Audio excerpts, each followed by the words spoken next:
ಕಾಶ್ಮೀರದಲ್ಲಿ ನಡೆದಂತ ಉಗ್ರರ ದಾಳಿಯಲ್ಲಿ 7 ಮಂದಿ ಕನ್ನಡಿಗರು ಬಲಿಯಾಗಿದ್ದಾರೆ.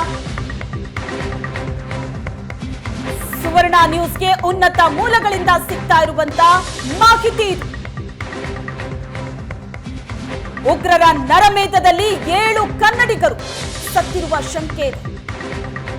ಸುವರ್ಣ ನ್ಯೂಸ್ಗೆ ಸಿಗ್ತಾ ಇರುವಂತಹ ಇನ್ಫಾರ್ಮೇಶನ್ ಇದೆ. ಇದರ ಬಗ್ಗೆ ಇನ್ನಷ್ಟೇ ಖಚಿತವಾದ ಮಾಹಿತಿ ಬರಬೇಕಾಗಿದೆ. ಅಲ್ಲಿ ಮೃತಪಟ್ಟವರ ಗುರುತು ಕೂಡ ಇನ್ನೂ ಪತ್ತೆಯಾಗಿಲ್ಲ. ಕರ್ನಾಟಕದಿಂದ ಕಾಶ್ಮೀರ ಪ್ರವಾಸಕ್ಕೆ ಹೋಗಿರೋರನ್ನ ಕುಟುಂಬದವರು ಸಂಪರ್ಕ ಮಾಡೋದಕ್ಕೆ ನೋಡ್ತಾ ಇದ್ದಾರೆ. ಸಂಪರ್ಕಕ್ಕೂ ಸಿಗ್ತಾ ಇಲ್ಲ ಕೆಲವರಿಗೆ. 7 ಮಂದಿ ಕನ್ನಡಿಗರು ಬಲಿಯಾಗಿರಬಹುದು ಅನ್ನೋ ಮಾಹಿತಿ ಸಿಗ್ತಾ ಇದೆ.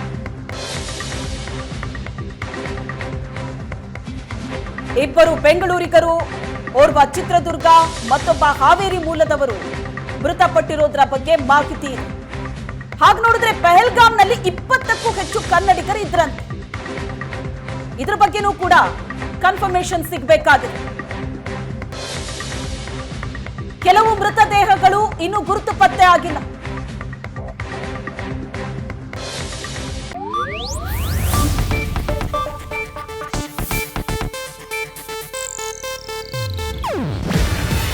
ಇದು ಏಷ್ಯಾನೆಟ್ ನ್ಯೂಸ್ ನೆಟ್ವರ್ಕ್ ಪ್ರಸ್ತುತಿ. ನೀವು ನೋಡ್ತಿದ್ದೀರಾ ಏಷ್ಯಾನೆಟ್ ಸುವರ್ಣ ನ್ಯೂಸ್.